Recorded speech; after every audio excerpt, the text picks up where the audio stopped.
My name's Ashleigh Goddard and I'm a footballer for London Bees.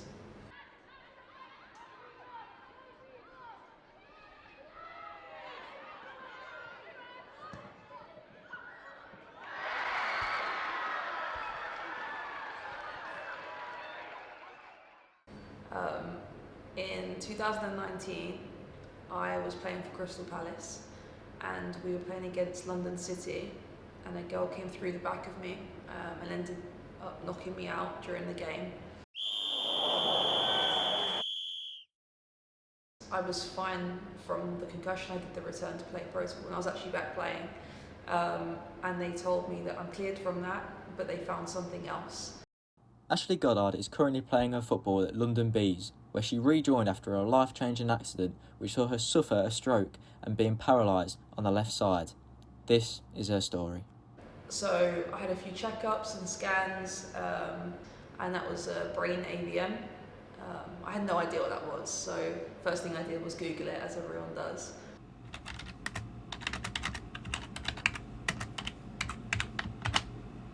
And I've realised it was a tangle of blood vessels in your brain, obviously where there shouldn't be.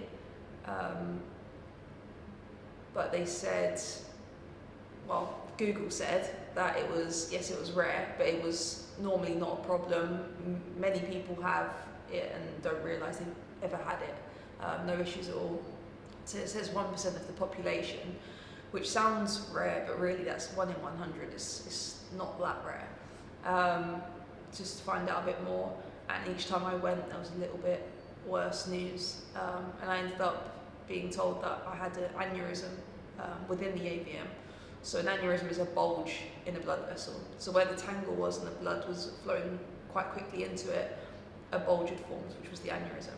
Now where mine was a bad place. So if they didn't treat it, they told me that it would be fatal or life-changing disability, and that it needed to be treated quite quickly.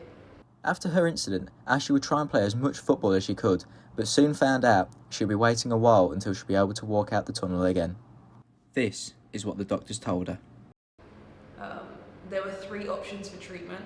One was where they cut in and take it out. That one I was told straight away that was not an option for me because of where it was. They'd kill me on the way in, so that definitely was off the table. The second option was gamma knife radiation. So that's literally just radiation, but it takes up to 5 years to work. And because of the aneurysm, we didn't really have much time to play with that part. And so the last option was an embolization. So that's what we opted for. And that's when they put like a wire from your groin all the way up to your brain, and sort of glue it, so the blood would stop flowing into the aneurysm. There was like a 95% success rate, and for me I fell into the 5%, and I had a stroke during the treatment. So when I woke up I was paralysed on my left side.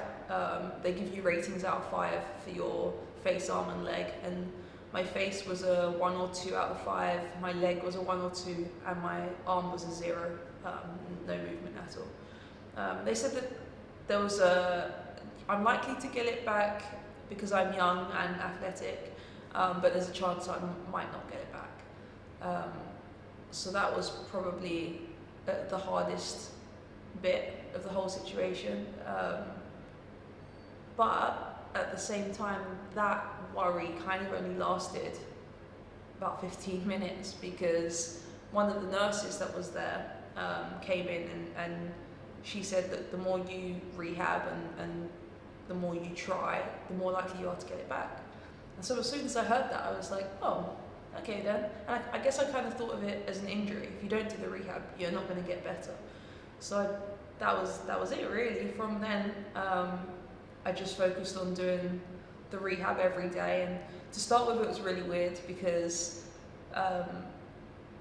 so I was in ICU and in hospital for a week, and it was during COVID, so my parents, I had no visitors or anything. It was literally just me depending on the nurses. but I was never in any pain. I just couldn't move. So when they sent physios around to try and work with me, it was really weird because my arm was a 0. So the physio would come around and be like, hey, can you grab this or move this? I'm like, no, it won't move, it won't go. But the more, I know it sounds weird, but the more I stared at it and tried, eventually like my finger twitched and I was like, oh, there's something there.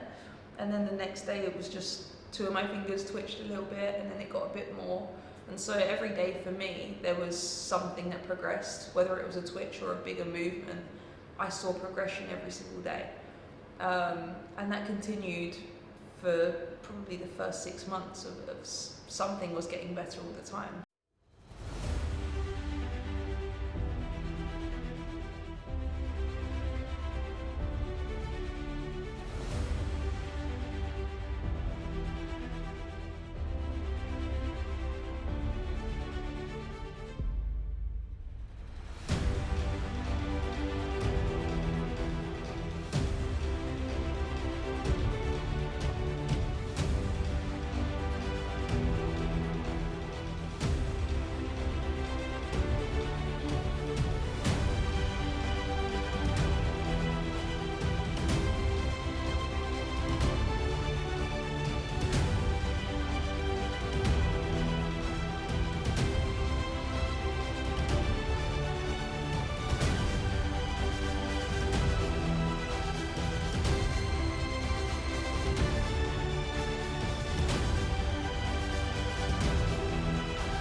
Ashleigh felt her rehabilitation was going well, but she wasn't expecting to hear this from the physio.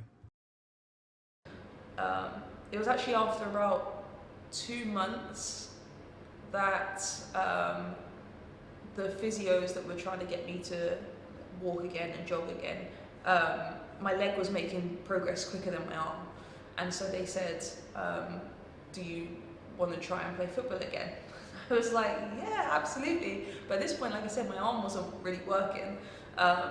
So they were like, okay, go try. I was like, oh, okay then. If I fall over, I'm a bit screwed because I can't put my arm down to protect myself. But yeah, I reached out. It was Sean was the manager at the time.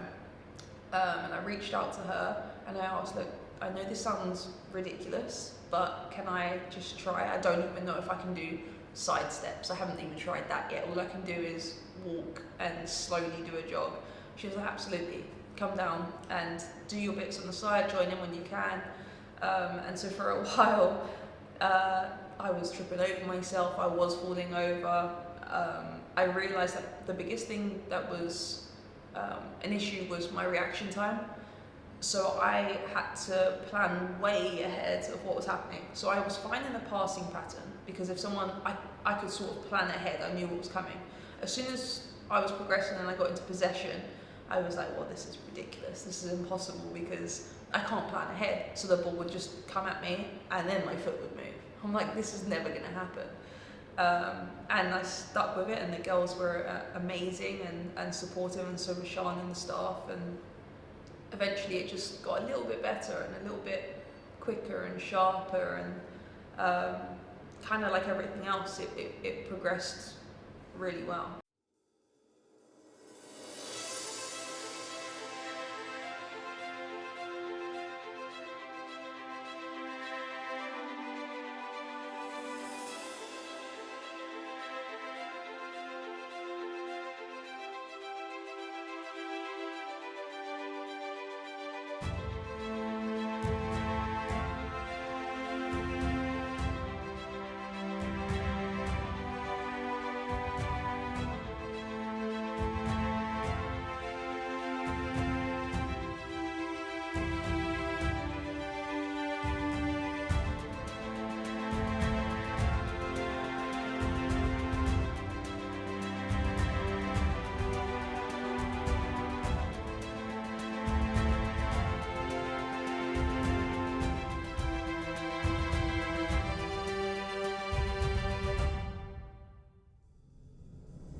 think it was exactly 6 months after it happened, Sean asked to sign me, and I started playing again competitively.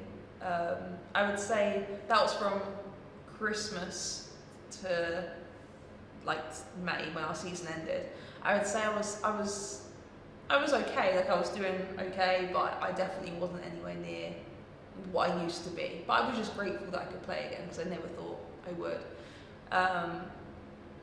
But it wasn't that I worked really hard over the summer, and it wasn't until I came back with Marie now as manager as well, and I worked really hard, and it paid off because when I came back and I started pre-season, I was like, now I feel a lot closer to how I used to play. Truthfully, am I back to how I was? No. There's a few things. So they treated the aneurysm, which was the most dangerous bit, but the AVM was still a problem because I've still got a tangle there that shouldn't be. So if that's not sealed off, blood's going to keep flowing into it, and another aneurysm could form. So I've since, in May of this year, I since had gamma knife radiation, which is the one that takes up to 5 years to work. So we now monitor that. They check in with me every couple of months to see how I'm doing, and I'll have an annual scan to see if it's working. So yeah, it's not finished. It's not over. I still have treatment. From that treatment, I've been having a few little side effects that I'm trying to manage and get under control to not let it affect my life or football too much. At the moment, touch wood, it's going okay.